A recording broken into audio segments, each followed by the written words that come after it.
How y'all doing this evening? Uh, this is the petty politic, and we're gonna start this evening out. You all seen the moniker? You seen what it is? We're gonna start this evening out like this. Trump is resurrecting the Southern strategy, and it's a threat to the American people, Black American people specifically, right? So, for a very long time, there was a quiet, unspoken thought passing through parts of Black America, right? At least we aren't the immigrants. At least that was our thought. We aren't the immigrants, right? We watched the news, we saw the vitriol thrown at the border, heard the promises of mass deportations, and we felt like, with a detached self, I must admit that the relief that this particular crosshair was not aimed at us Black Americans. And we thought our citizenship, our centuries of roots, and our deep, deep sacrifices for this country brought us a baseline of safety. But we completely and utterly misunderstood the nature of this beast, the nature of this Republican Party to this day. Donald Trump and the modern Republican Party had an entirely different fate in mind for the Black folks. Okay, let's speak about the truth. Let's speak about what's going on now. Very simply, everything Donald Trump has done, every policy he has enacted, every grievance he has stoked has been designed to do one thing: make Black people stay in their place or violently put them back into their place. Okay? The deportations are not just about the borders. Okay? They're a public theater of racial, what is it called? Racial purging. And it's meant to establish who truly owns this country. The manufactured fear, the hyper-aggressive policing, the calls for total immunity for police killings. It's not about law and order. Everybody thinks it's about law and order. It is an intentional, coordinated assault to stop Black progress in its tracks, right? To understand why this is happening, you have to understand the political DNA of the modern GOP. You have to understand the Southern strategy, originally engineered by Richard Nixon and his team of cohorts in the late 1960s, right? The Southern strategy was a deliberate, cynical blueprint to win elections by exploiting white racial anxiety. Back then, they realized they couldn't use open racial slurs anymore. So they established an abstract language for that. They coded their racism in phrases like states' rights and welfare queen and tax cuts, knowing that the byproduct of those economic cuts would hurt Black people most of all. It was a strategy designed to build a powerful white voting majority by weaponizing resentment against the gains of the civil rights movement. What Donald Trump did was not new. He just resurrected that same strategy for the digital age, for the 2024 campaign, stripped away the polite filters and turned the dog whistles into a cultural bullhorn. Why did he use this strategy? Why did Donald Trump use this Southern strategy tailored for 2024? The answer is not very complicated, not at all. This is white cultural backlash, plain and simple. His entire political movement is built on a terrifying realization for the conservative base that a true multiracial democracy means white dominance in America is coming to an end. Listen to what I say. This entire political movement is built on the terrifying realization for the conservative base that the true multiracial, multicultural democracy will mean the end of white dominance and supremacy in America. And when a system that is built on historical supremacy feels its grip slipping, feels it's losing its base, its people, it doesn't compromise, it strikes back, it attacks. Trump didn't build a platform. He built a fortress for white grievance. And its primary mission is to ensure that Black mobility or Black progress or Black success and Black power are suppressed, contained, and treated as an existential threat to their America. So, tonight I want to talk about what people find very uncomfortable. And honestly, okay, some conversations are supposed to make people uncomfortable. They're supposed to make people uncomfortable because Black people in America have spent generations being uncomfortable while everybody else told us to calm down, be patient, stop exaggerating, stop making everything about race, stop noticing the patterns, stop paying attention to history. But history is exactly what I want to talk about tonight. Because I believe voting Republican in this current climate represents a seriously dangerous threat to Black Americans, Hispanic Americans, Asian Americans. And before folks start screaming and hollering and pretending to say every Republican is evil, that I'm saying every Republican is evil or every conservative is racist, stop it. That's not what I'm saying. I'm talking about systems. I'm talking about policies. I'm talking about outcomes. I'm talking about historical patterns that keep repeating themselves over and over again in this country whenever Black people start to make progress. And honestly, I think Black Americans recognize these patterns quicker than a lot of other people because we lived through too many cycles in this country already. We know what backlash looks like. White backlash looks like. We know what regression looks like. We know what happens when America starts moving backwards. We know what happens when politicians start talking about law and order.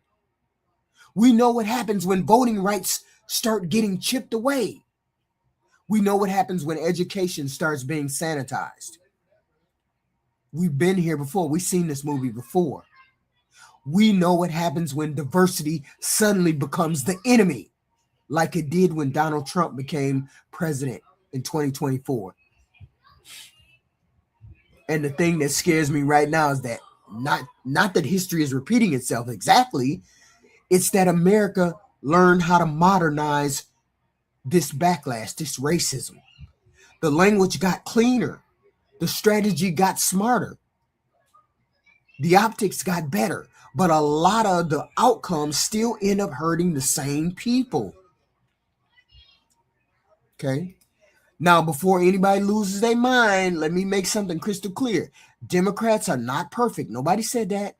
Please stop acting like I think Democrats are some magical saviors, because I do not. Democrats have failed Black communities plenty of times, just as Republicans have. Democrats have absolutely taken Black voters for granted, just like Republicans. They have taken elections for granted. They've a lot of the Democratic run cities still struggle with violence and poverty, addiction, bad schools, corruption, hopelessness. These are the so this is not some blind love for Democrats. Democrats have issues and problems too, just like Republicans. This is not me pretending that Democrats are holier than thou and the Republicans are satanic.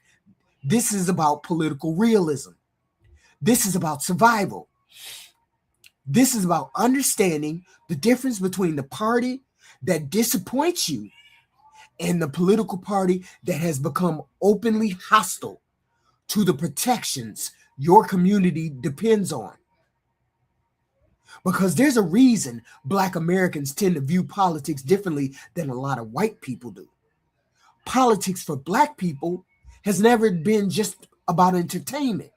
It's never just been agree to disagree. Politics decided whether our grandparents could vote. Politics decided whether we could buy homes in certain neighborhoods, whether our schools got funded, whether the police could brutalize us without accountability. Politics decided whether we got health care, jobs, business loans, protections under the law. Politics has always been life or death for Black Americans. That's why some of us react strongly when we see certain political trends coming back around. And I need y'all to understand this next point, because this is where some folks start rewriting history and pretending things just magically happen on their own. The Republican Party did not become what it is today overnight. After the Civil Rights Movement, after Black Americans started gaining voting rights and political power, there was an immediate backlash in this country. Immediate. The minute Black folks started advancing politically, when the Civil Rights Movement started, Civil Rights Act 1964, 1965, 1968. The minute those things were enacted into law, it was an immediate backlash by white people. Okay? As soon as Black people started getting political power, starting to vote, parts of America started to panic. White America started to panic. That's just the plain facts. Go back and look at it. And the Republican Party figured out something politically useful. White racial resentment could be organized into votes. Now, yeah, but before somebody jumps in historically, Republicans were the party of Lincoln. Yeah, we all know that. But political coalitions shifted dramatically after the civil rights era, after those civil rights 64, 65, and 68 were passed. That's historical reality, whether people like it or not. Once the Democrats started embracing civil rights legislation in the 1960s, conservative white Southern voters started shifting heavily towards the Republican Party. And Republican strategists understood exactly what was happening. They understood that white folks didn't want to be associated with Black folks, so they started going to the Republican Party. And the Democrats stayed with the civil rights movement. The Southern strategy was not some Black conspiracy theory. Republican strategists literally talked about it openly. Richard Nixon openly did it. Lee Atwater basically admitted the language evolved over time. You couldn't say openly racist things anymore because it became politically unacceptable then. So instead, the language became abstract. States' rights, forced busing, urban crime, welfare queens, taxpayer resentment, law and order, DEI, hires, and now woke. The language has evolved. The targets are staying the same. Black folk, which was, we noticed. We knew that's what it was. We understood that. So then you move into Nixon, President Richard Nixon, and the law and order era came about. Then Reagan and the war on drugs came about. Then mass incarceration exploded. Entire Black communities get devastated. Entire generations of Black men disappear into the prison system. Families get destroyed. Economic mobility collapses. This is the destruction of the Black community. or the start or a piece of it. And before folks start screaming, Democrats helped to do it too. Yes, they did. Absolutely, Democrats participated heavily in tough on crime politics. Because the first thing people gonna say, Biden did it, Biden did it. We get that Biden did it, especially in the 80s and the 90s. We get all that. But Republicans built entire political identities around fear-based messaging connected to race, crime, urban decline, and social resentment of Black folk. That's not imaginary. That is what happened. Okay? And Black Americans lived with the consequences. Then here comes Obama. Here comes Obama. Okay? And honestly, I still don't think America fully processed what Obama psychologically did to this country. Because for Black Americans, Obama represented hope. Y'all please hit the like, share, and subscribe button, please, and thank you. Please hit the like, share, and subscribe. I'd appreciate it. I appreciate it. I bring you this content every night at 10 o'clock, Monday through Thursday. Please and thank you. So along came Obama, who represented hope. Not perfection, hope. A Black family in the White House, an intelligent, calm, educated Black man becoming president in a country built on slavery. That mattered emotionally to a lot of Black people. To a lot of Black people. For a brief moment, people started pretending America had become post-racial. Post-racial. And then the backlash happened. There was a backlash because Obama got elected. The Tea Party. Hysteria. Birtherism. Conspiracy theories. Rage. Constant I hate this word. Delegitimization of Barack Obama. And who helped mainstream birtherism more than anybody else? Donald J. Trump. And let's stop pretending birtherism was just about paperwork. Stop that nonsense. The movement existed because millions of people could not psychologically handle the idea that a Black man legitimately belonged in the White House. That's what that was really about. Then every time Obama mildly acknowledged racial bias existed, conservatives lost their goddamn mind. No, racism don't exist. We elected Barack Obama. There ain't no racism now. He the president now. No, the fuck it. It was even worse. We knew it was even worse when that man got elected. Henry Louis Gates gets arrested in his own house. And Obama says the police acted stupidly. And America acts like Obama declared war on white people.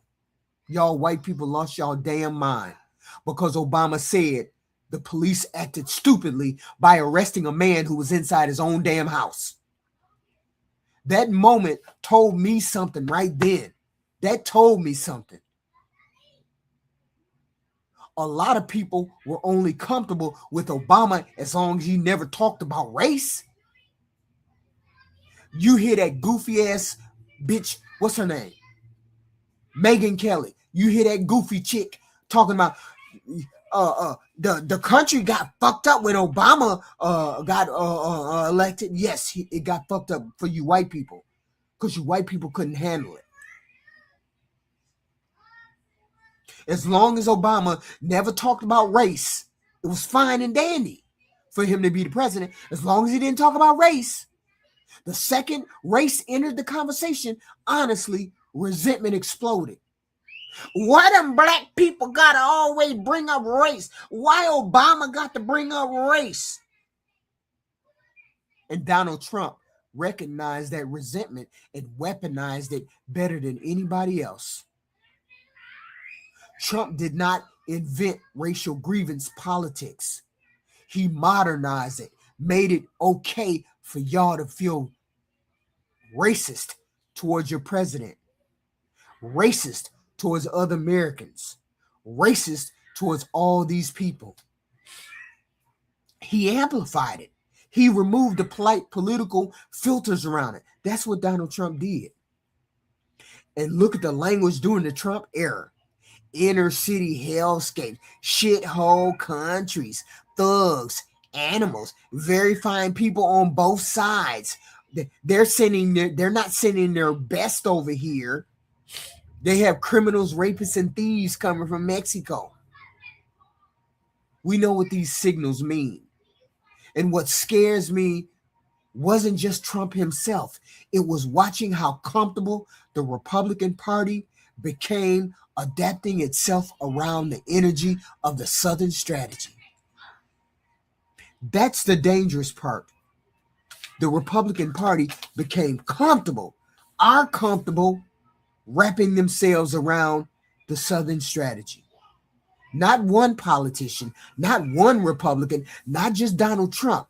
The entire movement increasingly centered around grievance, resentment, and demographic fear, and cultural backlash because President Obama became president. I got a goofy in my chat right now called Michael Fladd. Michael F. Ladd, 8448. Crashing out because I'm bringing up race. That's wild to me. That's wild that we have immature human beings who can't put themselves on a whole nother level and understand what I'm saying.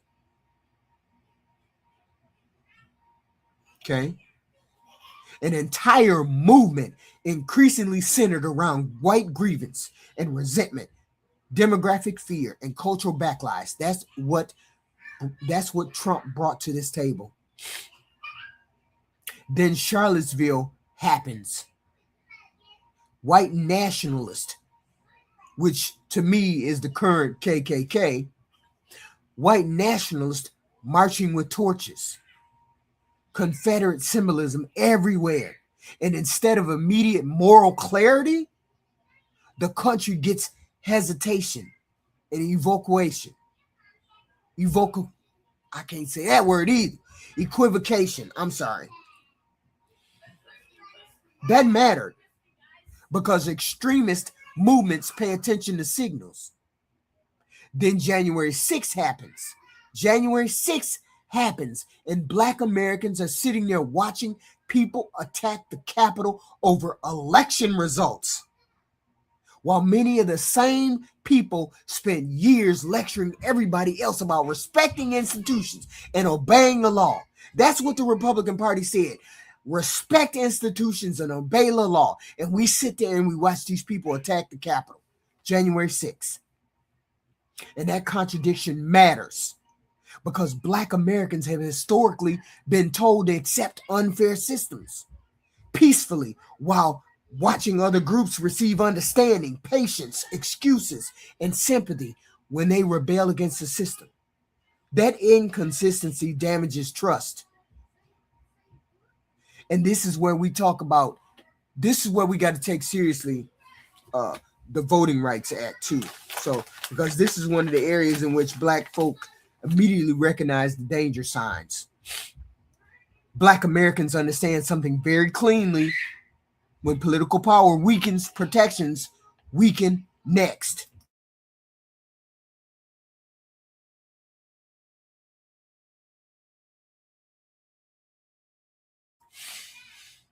Excuse me. That's why voting rights matter so much to us historically. And what happened after parts of the Voting Rights Act got weakened? States immediately started changing voting laws. Immediately. Polling places closures, voting rolls purged, aggressive ID laws.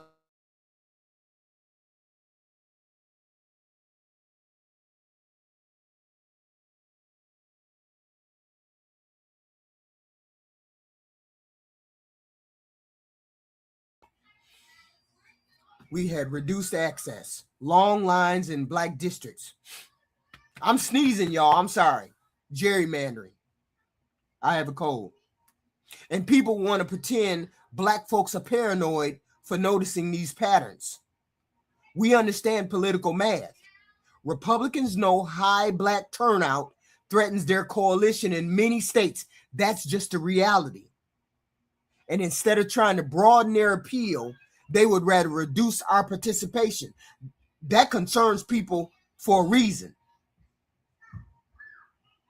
Then let's move into healthcare and economics, because this is where politics become extremely real for working class black Americans. Okay.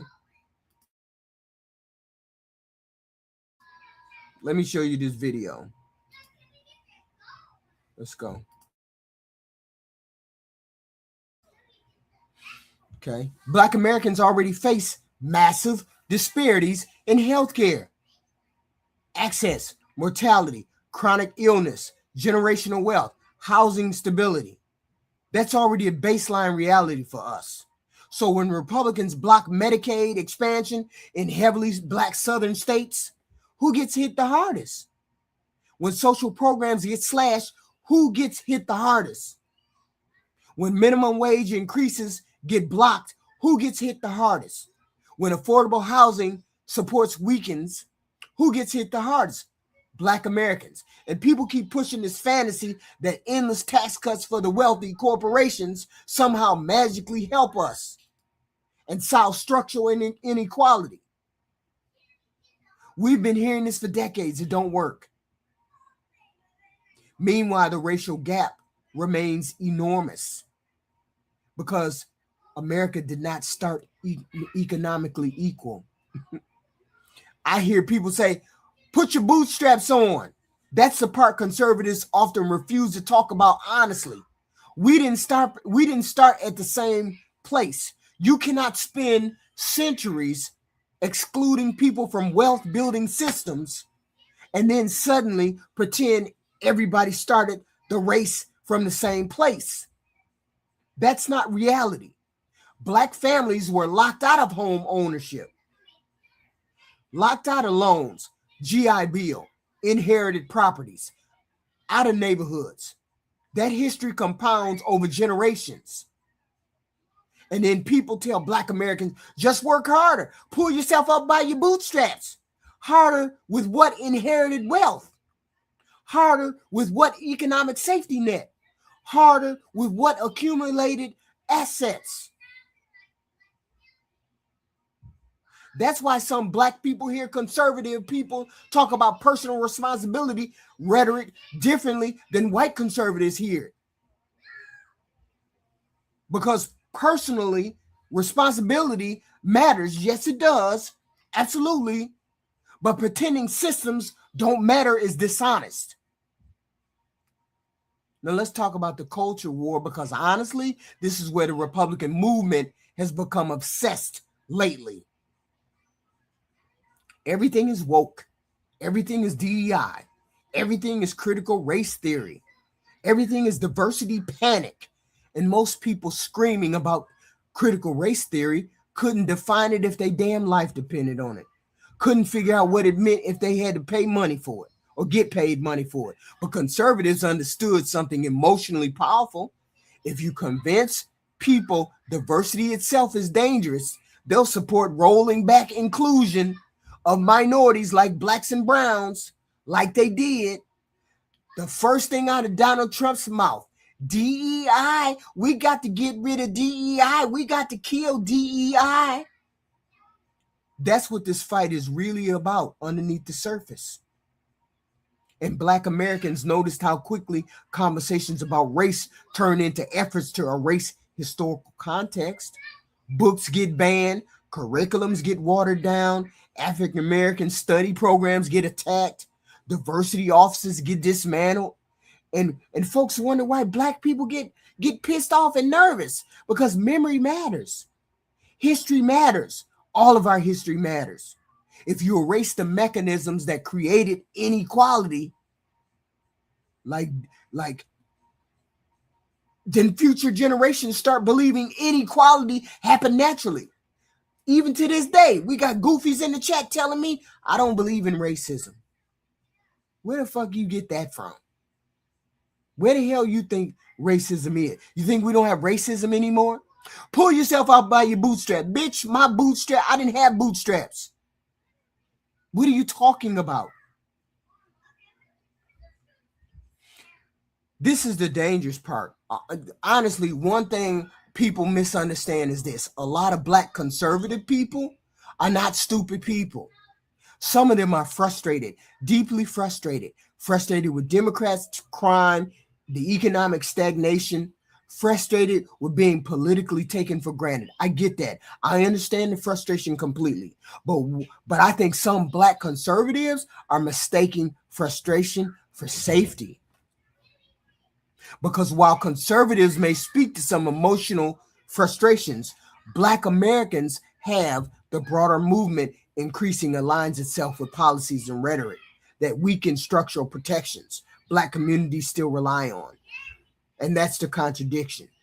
You cannot weaken voting protections, weaken healthcare access, like Donald Trump did, weaken voting protections, like the Supreme Court did, weaken civil rights enforcement, like the Supreme Court did, attack diversity initiatives, like Donald Trump did, and normalize grievance politics while expecting black Americans not to feel threatened by the direction of the movement.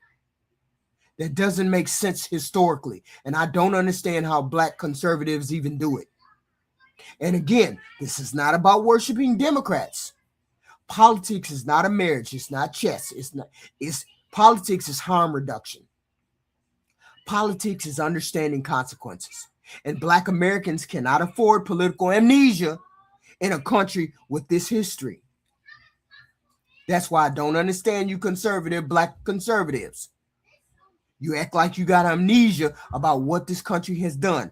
We just cannot have it, because history already taught us something very, very painful.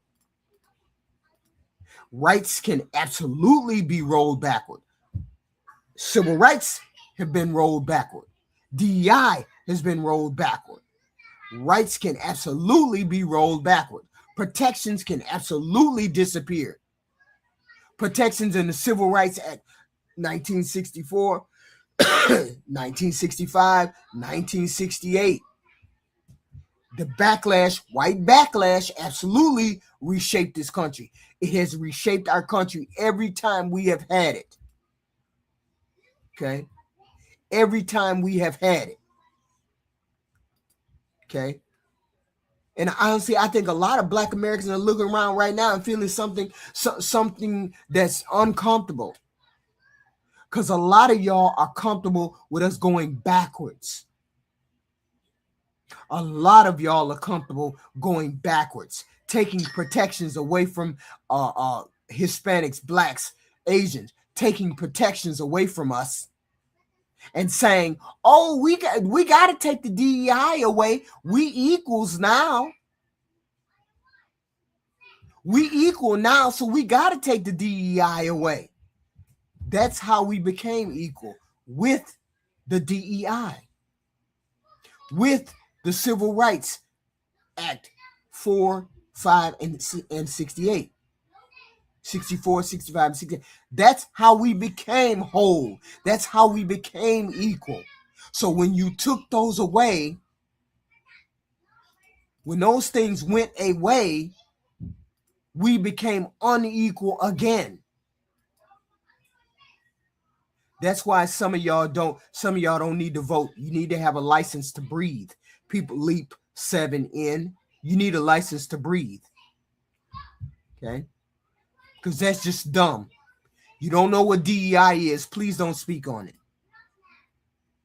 This country is way too comfortable with going back in time instead of us moving forward, instead of us taking the lessons that our ancestors learned and making this country better, making this country worth fighting for.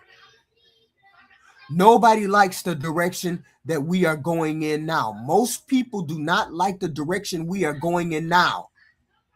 And a lot of us have to speak out when it comes to we never were equal, retard, leap 7. Black people, Hispanic people have never been equal. So meritocracy is never the best when we have never been equal. That's just dumb. Why y'all don't know your history? Why am I arguing with dumb people in the chat? Meritocracy has never been what we have had. If you know meritocracy, you don't. Apparently you don't. Okay? Stop talking. So the whole point, yeah, you sound dumb too. You sound dumb as well. So my whole point is this. We have a problem in this country.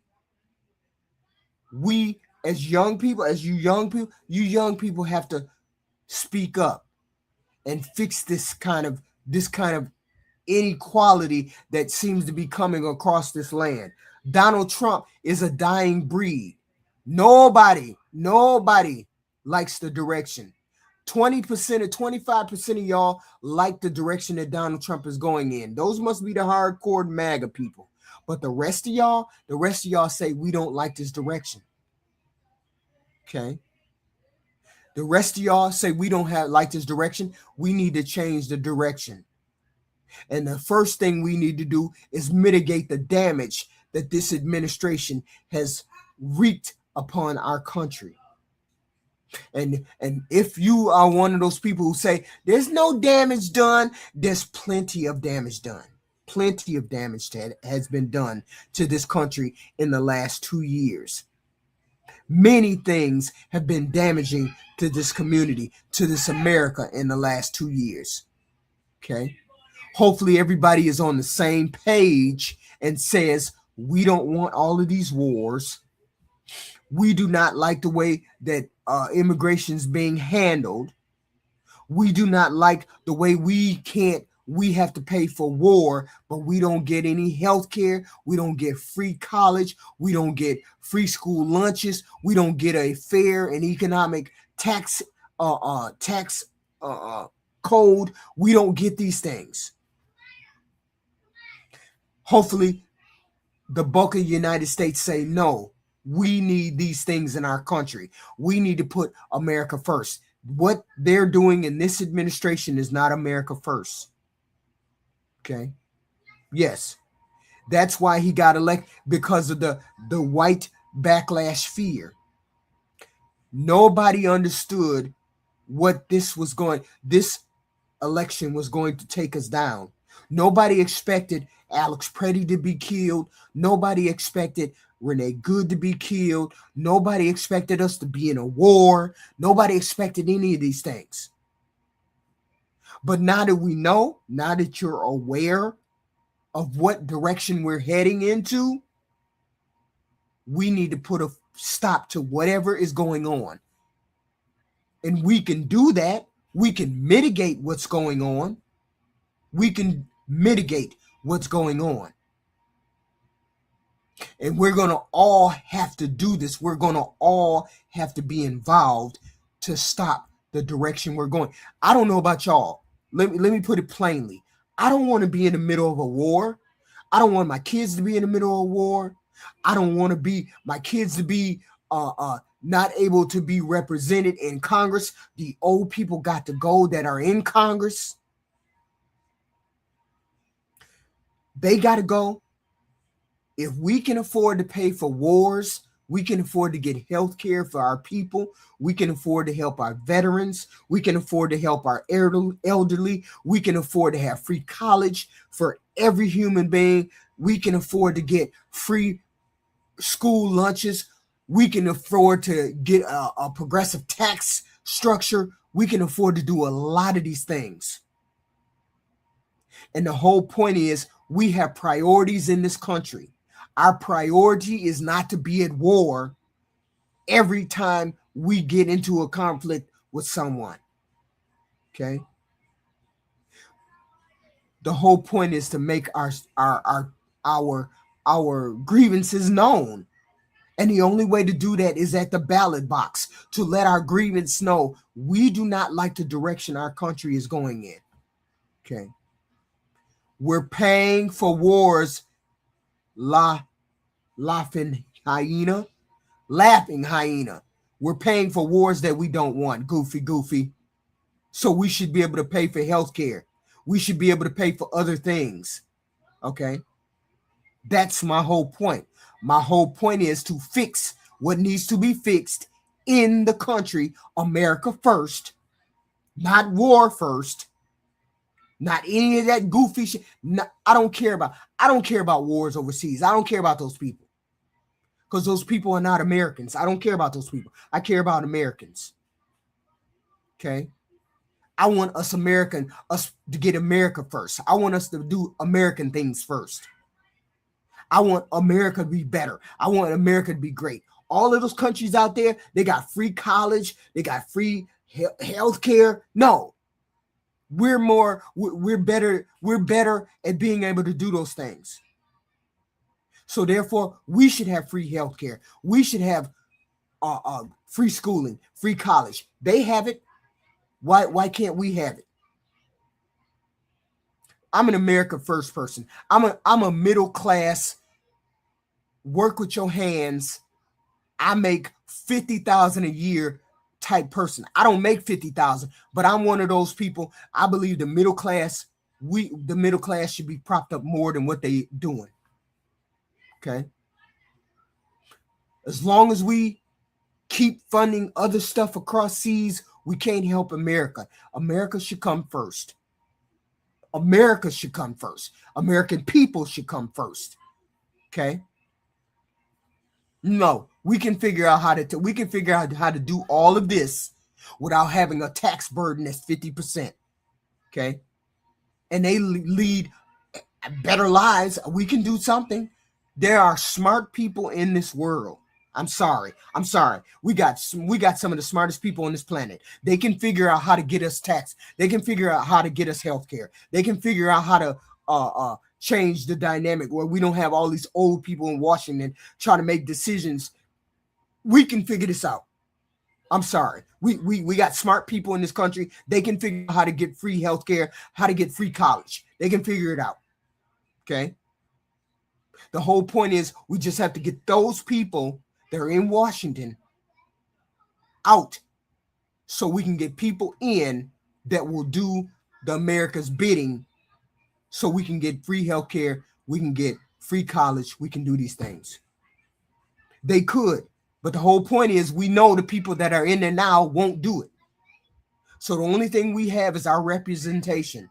The only thing we have is the people that we elect, and we have to start making better choices, and we definitely need to stop letting the people that are in there stay in there who don't do anything for us. America first, period. America first. Otherwise, I don't want you representing me, whether you're a Democrat or a Republican. I don't want you representing me if you're going to put money ahead of the American people. Okay. Obama did what? Biden did what? What did they do? I don't understand what you mean. They're not presidents now. They're not in the administration now. We're talking about the administration that has taken us down a road that we don't want. We definitely don't want to be on this road. Nobody wants to be at war. Nobody wants to do all of these tax cuts. They can take those tax cuts back, you know. They can rescind those tax cuts and give us health care. Okay. Okay. They can rescind those things. Have them rescind all those tax cuts and give those tax cuts to the middle class instead of the rich. That's what they can do. They can take those tax cuts back and give us health care. That's what they can do. Give us free college. They can do that. There's many a thing. We got smart people in this country. There's many things that we can do. There's many things that can happen. That's my whole point. That's the whole point. The whole point is we need to start getting those old people out of Congress and put new people in Congress that are going to do the bidding of the people. We know for a fact that this administration ain't going to do it. So what are we going to do? We're going to let them sit in Congress and let them do what they want to do? Okay? We have to change this whole dynamic. We cannot just say, oh, they just gonna do it anyway. We don't care, neither party. No. Start at your local level. Start at your local level. Local level. Okay. I'm not defending anything. I'm America first.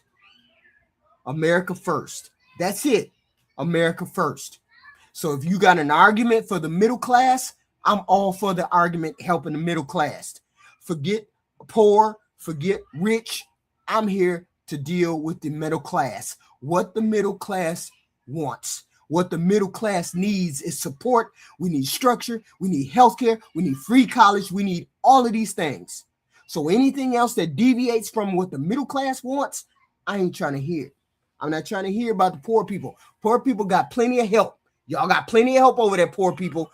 Stay over there, do your poor thing. Rich people, you got plenty of help over there. Stay over there and do your rich thing. I need help. We need help in the middle class. The people that work and can't afford to buy a house. People that work that can't afford to buy a car. People that work can't afford groceries. Those are the people that I'm fighting for. I don't know about nobody else. Those are the people that I'm fighting for.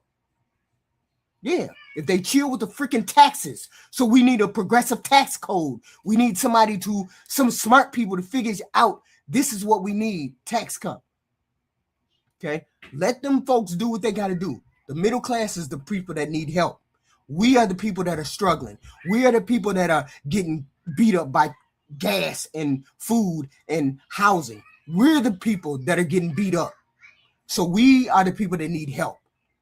So I'm all for America first, but let's help the middle class. Let's help the working poor. Let's help the people that are in the middle first.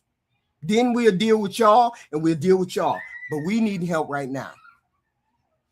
So, yes, we pay for all of it. I would be willing to pay 1 to 2% more if we could get free healthcare, or 1 to 2% more if we could get free college.